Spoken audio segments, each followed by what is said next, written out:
and welcome to A Drummer's Guide to, a podcast about all the things that it takes to be a professional musician aside from actually playing your instrument.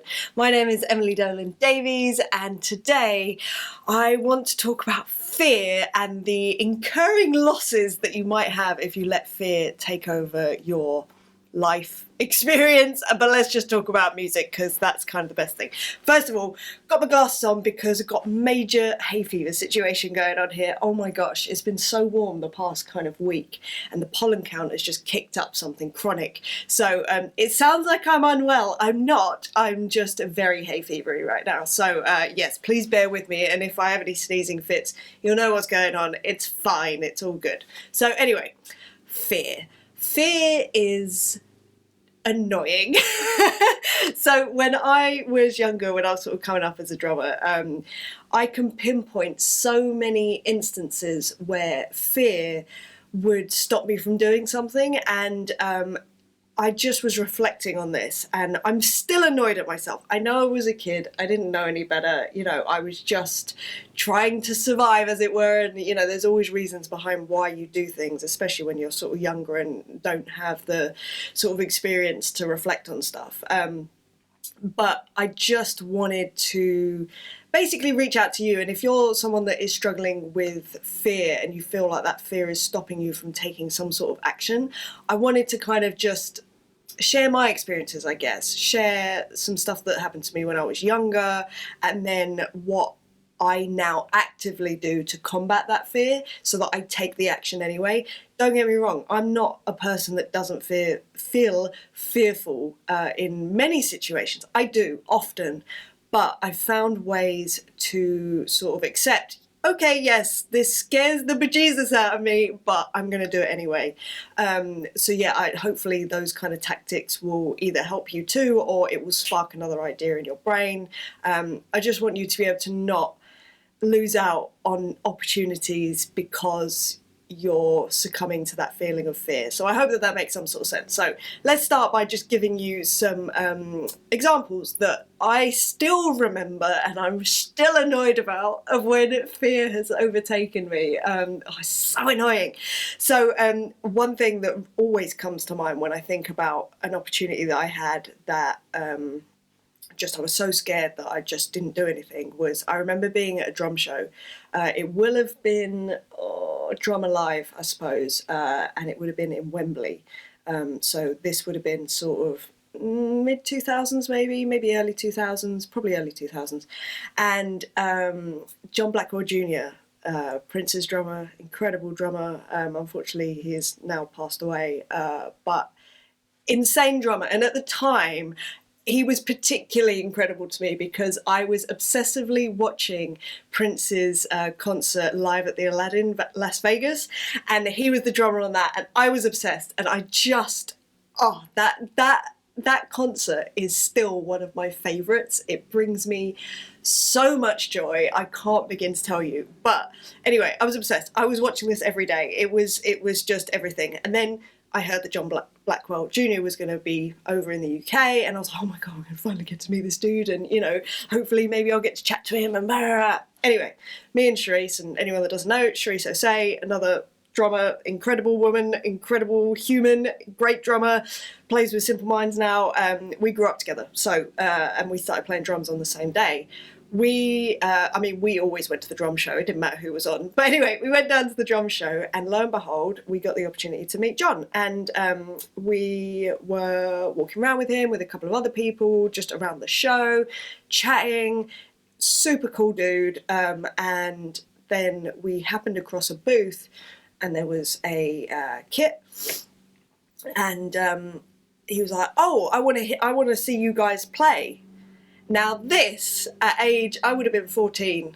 Age 14, I was just like, oh, no, like, oh my God, he's gonna, we've been chatting, we've been getting on, he's a really nice dude, and now he's gonna realise that actually I'm not good enough, I'm not a very good drummer, all this imposter syndrome, all of that sort of stuff, all coming into my head. And I was just like, no! But Charisse, very different way of thinking, was just like, yeah, all right, And she goes and she plays. And I was so jealous in that moment that she was able to do that whilst I was the scaredy cat in the corner. And anyway, she played, and we carried on and it was fine. And I'm not saying that had I have, had the courage to get up there, my life trajectory would have changed. No, like nothing would have been different probably. But the fact that I wasn't able to get past my own fear really annoyed me in the moment. It still annoys me now. It's a silly, tiny moment, like I say, that it will not have changed anything in my life, most probably, you can't say for sure, but I'm still annoyed by it, and I'm still annoyed that I wasn't able to just get over myself, essentially. And that felt like quite a big moment at the time. But even down to smaller things, like going to drum clinics or drum masterclasses, and whenever there would be a Q&A session at the end, I just didn't feel that I could physically ask a question, even though, especially when I was younger, all I wanted to do was ask a barrage of questions. And anyone that's met me in real life, I love. One of my favourite things on this planet is finding out about people and what makes them tick and what they're passionate about. Oh my God, it's my favourite thing. It's my literal favourite thing. But at that time, I was so obsessed with becoming a professional musician. All I wanted to do was ask all the questions to anyone that was doing what I wanted to do. And I cite this often, but I remember watching a drum clinic by, it was Mark Mondesi or Mark Mondesier, depending on how you want to say his name, who I adore, and Johnny Kelsey, again, adore. And I remember at the end just being sat in the audience and they asked, has anyone got any questions? Oh my God, I was desperate. I was so desperate to just be like, I think Mark was playing with Jeff Beck at the time. And I was just desperate to be like, how are you professional? What can I do? What do I need to do to be in your spot right now? Like, I just want to be touring. I just want to be a professional drummer. Help me. But instead, because I was so fearful of basically looking stupid, looking like I didn't know anything. I mean, dude, again, it was probably around about the same age, sort of 14. Of course I didn't know anything. I had 3 years experience of just playing drums. I wasn't a professional. I wasn't getting paid. It just this illogical way of thinking at that age where I should know everything. And, I'm sure that that's something that I should be talking to a trained professional about. In fact, I am at the moment. But the point is that kind of way of thinking and fear just stopped me in my tracks. And again, I still, to this day, I don't regret it because I am where I am today because of the way that I used to be, the choices that I've made, all that stuff. So I don't regret it. But I do look back and I do look at my younger self and go, oh, Em, if only you'd known. If only you'd known that it's okay. You don't need to be this perfect person. It's okay. Now, this would also manifest itself in horrid ways in terms of, I won't go into specifics, but when I was a little bit older than that, probably, 17, something like that. Sorry, you'll have to excuse the sort of occasional sniffles that I get. Again, hay fever, oh, it's such a nightmare. So I remember having a really specific opportunity. It was an audition. It was for a situation where that would have changed my life trajectory, definitely. And maybe not for the better, maybe not for the worse. It doesn't matter. It's irrelevant because, again, I am where I am. But I distinctly remember being so fearful of this audition and, this situation that I managed to find reasons that didn't exist, can I say, that this was a bad opportunity. I kind of would pick out tiny little details and go, oh, well, that probably means that that probably means that actually this isn't a good deal and actually they're taking advantage of the people that they want to get on board. I mean, absolutely mental ways of thinking. But it's an interesting thing that I've read about where psychologically your brain does find ways to justify your feelings, your reasonings around something. which I find really, really fascinating. But that's exactly what my brain was doing. It was finding evidence, in air quotes, that this actually wasn't a very good opportunity, just so that I had some sort of solace within myself that actually, no, I haven't missed out. Actually, I've dodged a bullet. It's insane. I was going to say I was insane. I am insane. My brain works overtime a lot of the time. But that, looking back at that, I do just think, and these are only the times that I can remember. This is the other thing, and my memory isn't great.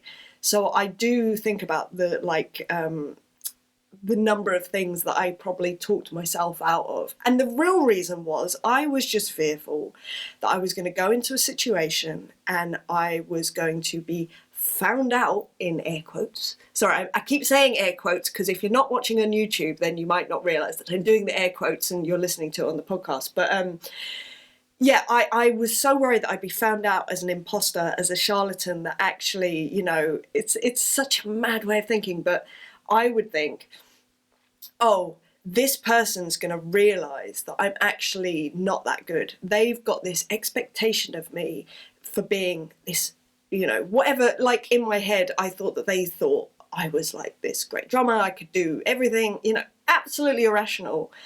But then they would find out that I couldn't and I was rubbish. And for some reason, once one person knew that in my, at that time, let's take that specific example, 17-year-old brain, one person found out. Therefore, the beacon would go out and everybody in the world would suddenly find out that I'm no good and nobody should ever call me and I'm not a real drummer, and, all my world would fall apart. I was so scared of the loss of, I suppose just how I was presenting myself as this drummer, even though anyone looking at a 17-year-old drummer, I don't care if you've been playing since you were like, okay, there are exceptions, obviously, but a 17-year-old drummer should not be fully formed, should not know everything, should not, and if they do, there's going to be other things going on there mentally that probably you don't want to have to deal with. But I didn't realise that. It was just, my brain was just very, I think all of our brain, it wasn't fully developed, it was still developing. So anyway, right, those are some of the experiences that I've had when I was younger. But as I got older, I kind of realised that, you don't need to be perfect. Obviously, no one can be. It's impossible, literally physically impossible. But also what I also realised was that if a situation presented itself and the potential for that opportunity was greater than the fear that I had at the time, then I would go for it. And that was a really interesting realization because it gave me back some of the power of, rather than being a victim to the fear that I was feeling, I would be able to create a case, if you like, of with evidence of why this opportunity could be so brilliant that bit of fear, cool, that's going to happen, but we need to push through this. I love that I keep saying we, there's more than one of me, but sometimes it does feel like I'm fighting against myself, which I've alluded to before, for sure. Again, sorry for all the sniffles. I'm so sorry. I tried my best. I blew my nose before I started and everything, but it's not. In fact, I'm going to blow my nose and cut this, and then so that you don't need to worry about this. So yeah, sorry about this. Clear as a bird. Not really. Anyway, so a good example of when I was feeling fearful, but the opportunity outweighed the fear so greatly that I was like, okay, I guess I'm doing this then. And that was when I got the call to do The Voice Kids, the TV show over here. So when I met up with the MD, I remember going for a coffee with him, and we've known each other for a few years. So not particularly well, but kind of in passing, and we got on really well, and so that in itself was like, cool, this potential could be good.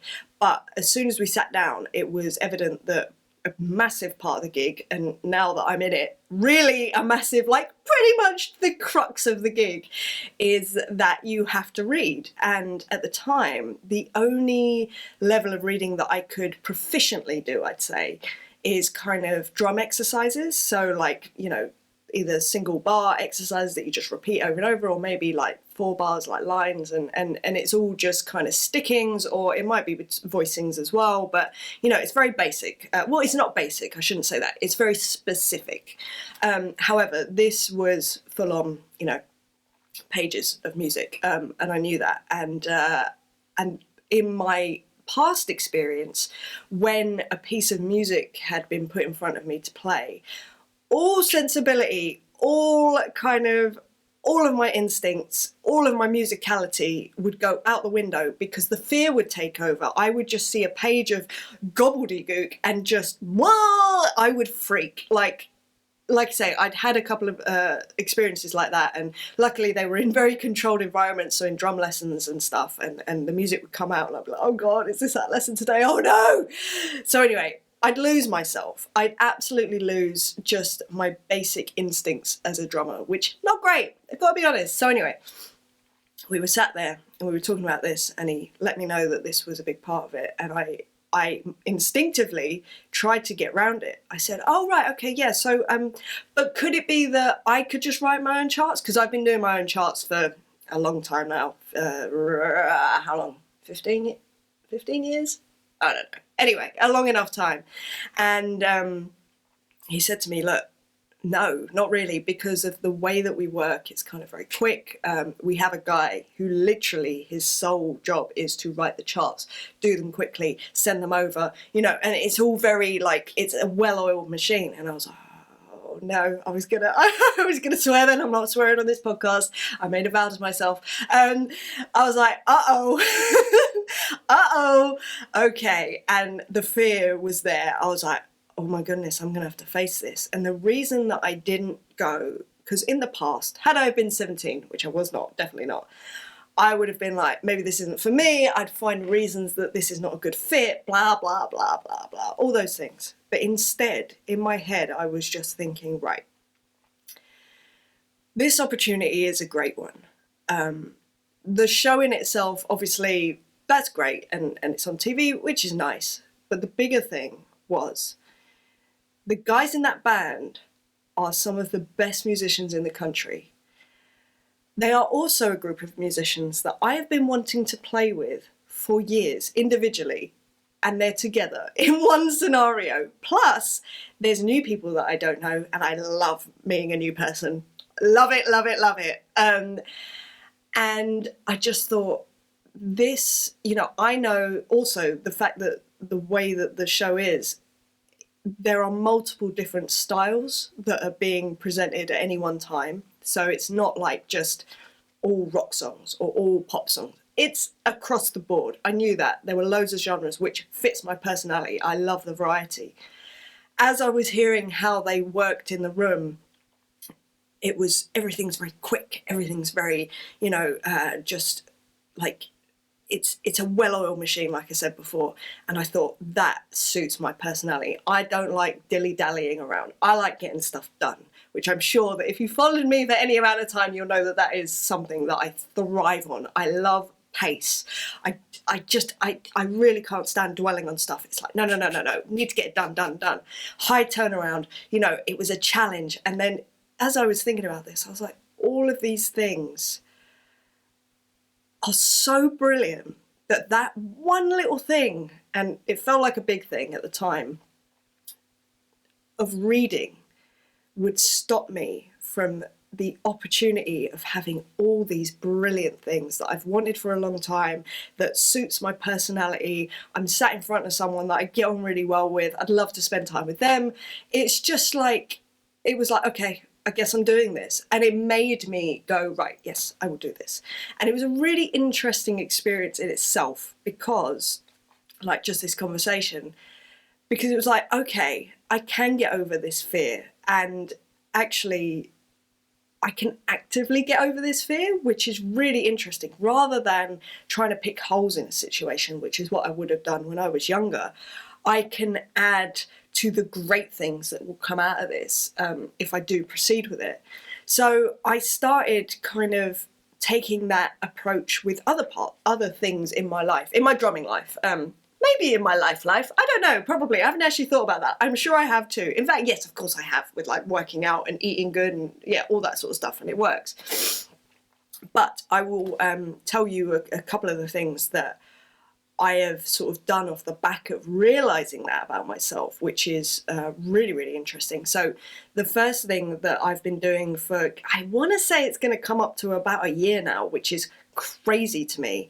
So I, again, weirdly, harking back to The Voice Kids, an interesting byproduct of The Voice Kids for me is whenever I go into that room, and you know, it's a 3-month kind of period that we do rehearsals and then we film and all of that sort of stuff. We do the whole series in a 3-month kind of block. And something that consistently happens to me in that room, and I don't know why, in fact I think I do know why, but it's irrelevant.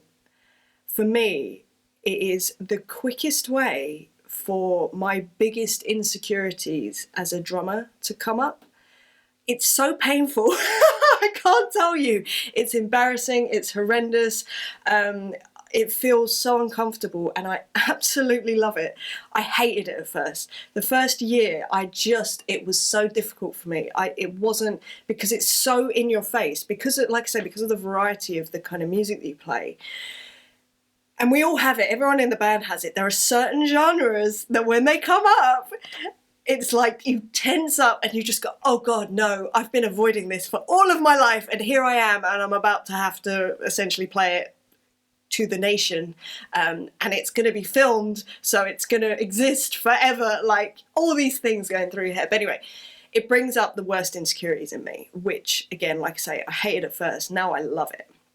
Now so not this series that we've just finished now, the series before, the thing that came up for me, which I knew about myself, but it was like, nah, yeah, okay, we need to address this.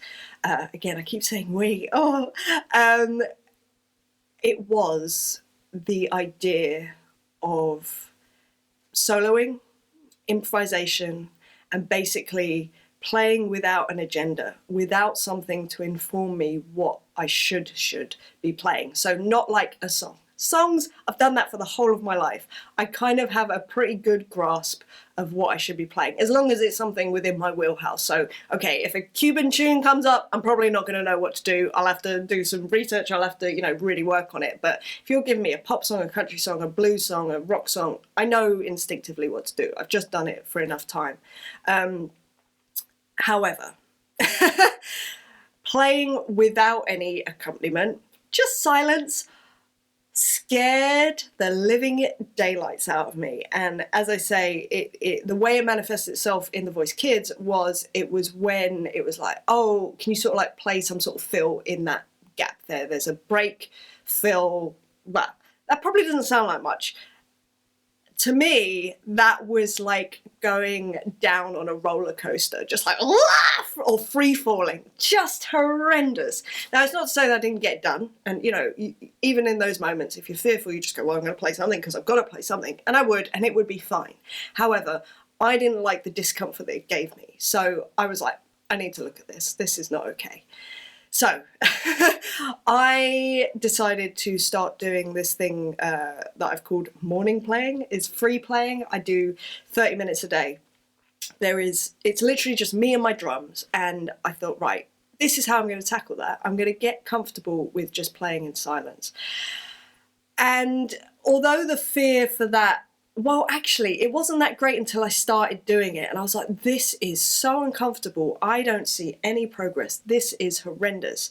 But then I remembered that if I if I loaded the side of opportunity and benefits to doing this morning playing so heavily that the discomfort of doing the 30 minutes a day, because the thing is, it's very easy to just go, oh, I'll just skip today, or, oh, I'm not seeing any progress, so I'm just going to stop doing this. It's clearly not working for me. I thought through all these things that I would be, all the evidence, as it were, that I'd be giving myself against doing this. And I just thought, well, let's challenge these right now and go from there. So in terms of like making sure that I did it every day, I decided to get some accountability. So I decided, right, what I'll do is I will live stream this each day so that people will watch. And this is the other thing, having an audience when you're feeling your most vulnerable is terrifying. However, I knew that if I normalized that, if I made that just absolutely everyday life for me, that would make it so much easier when I'm, for instance, back in the Voice Kids world, where it's an audience of 6 or 8 or maybe a few more, but it didn't matter. The point was, and strangers sometimes can be the cruelest of people. Sometimes, a lot of the time, they're the nicest of people too. But I just thought, right, if I live stream this, it's going to normalize it for me so that when I do get back into that situation, it's going to be nothing, like absolutely not. Then in terms of not seeing progress, that's another reason that I would definitely give up something. I thought, right, I need to record myself so that I can listen back and go, actually, that's not that bad. And that worked really well. And then I thought, well, what else can I do? Let me just put as many things on top of the positive side of this thing that I'm scared to do. And I know that I will give up if I have any sort of friction points. And the final thing was, I was like, oh, I know I can actually use if I film it as well, I can use these videos for social media, which would be really useful. And also it's kind of, for me, putting out little snippets of me doing my morning playing, this free playing, makes me feel incredibly vulnerable. I don't think that people quite understand how vulnerable I feel when I'm just free playing. And to put that out into the world in these little snippets, again, will normalize it. And in my head, I might have gone, everyone's going to think I'm rubbish. Everyone's going to go, what is this? Everyone's going to go, what are you doing? This sounds rubbish. All this stuff. But actually, I challenged it and thought, right, it's good to challenge it. So let me actually put it out there and actually see what people are saying. And people have been very nice. There's been a couple of comments, but actually it doesn't matter because I value what I do. I know that I am a drummer. I am a professional. My forte is playing songs. It's what I love the most. This is something different. This is something to challenge myself. And therefore, what other people think is kind of neither here nor there. And it's fine. It's nice that people want to share their opinions. And if it is a negative comment, that's fine, because in my head, again, this is me just totally reframing the situation, that person's probably going through a rough time right now. Or if it gives them the confidence to then go and do something themselves, that's a win in my books. If I've facilitated that through them saying a negative comment and going, that's rubbish, I can do better, that's awesome to me. Like, go do it. I want to see it. Like, I want to support you. I want to be your biggest cheerleader, honestly. And, I think that's I found it a healthy way for me to look at it, so I don't get too bogged down if there are any sort of negative comments. It's just like, oh, you're having a rough time, I'm sorry about that sort of thing. So anyway, that's how I sort of front-loaded. I keep saying front-loaded. I don't think that's the right term, but that's how I've managed to just put it in my favour that the opportunity of a situation is way better than the fear that I'm feeling in doing it. Same thing could be said for this podcast. When I started out doing this, I was terrified. I was saying to myself, who am I to be talking about anything? Who cares? Nobody cares what I have to say. And, I don't know, I'm not particularly good at talking on camera. I bumble a lot. I can talk very fast sometimes, so I'm trying to slow myself down. I've had people say, oh, you're too hyper or you're too enthusiastic. Oh, it's a bit much. Anyway, I had all these things in my head. But harking back to that story about sitting in the drum masterclass, drum clinic with Mark Monsieur and not being able to ask a question at age 14, all I kept thinking was, if I can do that for one person, the one person that is too scared to ask, or maybe doesn't have the opportunity to ask a question, or maybe doesn't have the connections, or feel that they can't reach out, or maybe they have major anxiety over it, or whatever, it doesn't matter. If one episode of my podcast can help someone get the information that they want, then that is worth it for me. And as time's gone on, obviously more things have sort of front-loaded the positive side of this podcast, and now I love it. I really enjoy it. I know that I took a bit of a break, which I kind of had to do because I was doing too much. Yes, I know. I do too much. It is one of my biggest flaws. I take on too much. I just get excited about stuff, and I love doing stuff, and I love helping people. But anyway, I'm back with this. So this is great, and I'm loving it. But yeah, that initial fear of being judged by people, of just going, who is she to be talking about this? You know, she's not good enough to be talking about this. She doesn't have enough experience. But actually, as time's gone by, I realized that it's not about any of that. It's about me sharing my experiences, which hopefully will resonate with you, I hope. And I'm guessing that maybe it does at least a little bit, otherwise you probably wouldn't be listening, which makes me really happy, because I have a big thing about people feeling alone. I've often felt very alone, especially in hard times to do with drumming and my career. And I just wouldn't reach out to people. It's something I'm still working on, if I'm honest.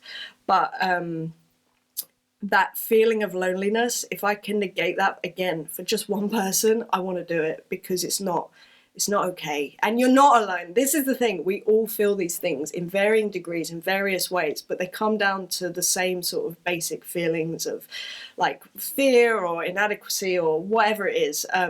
So I just didn't want anyone to feel alone. I wanted people to feel supported. And if that means that I'm putting myself out there and someone's going, oh, you're an idiot, I could do better, fine. That's fine. Go do it. Go do it. I want you to. I really genuinely want you to. But anyway, I'm going to stop for today, because I feel like you've been listening to me for long enough. But I just hope that this has helped give some insight and maybe some ideas in how you could tackle those feelings of fear for yourself. Because I think when you kind of learn how your brain works and what motivates you and what gets you, it really, really helps with just leveraging your own way of living to do it in such a way that does give you more opportunity in life and more interesting experiences and just fun and life, just living life. So, like I say, I hope that this has given you some sort of inspiration in that respect and motivation. So yeah, that's my hope, at least. That's my hope. But anyway, if you've enjoyed this episode, please like, share and subscribe. And if you want to go the extra mile, then you can now support this podcast on Patreon. You can go to patreon.com/EmilyDrums. There are bits of exclusive content on there. You will get early access to new episodes, and my undying gratitude, of course. Again, starting a Patreon, big fear, but I did it, and now I'm really happy that I've done it, because it gives me accountability. It's nice to see that it is really connecting, like the podcast is really connecting with people to the point that they are willing to support it financially. It's taught me so much. So as you can see, I'm still learning about overcoming my own fears. It will be a lifelong process, and you can join me for that, like weekly on this podcast, essentially. But anyway, again, if you want to support on the Patreon, it's patreon.com/EmilyDrums. Anyway, I am going to love you and leave you for today. I hope you have a wonderful day, whatever you're doing, whatever you're up to, and join me again next time for another subject. All right, see you later. Bye.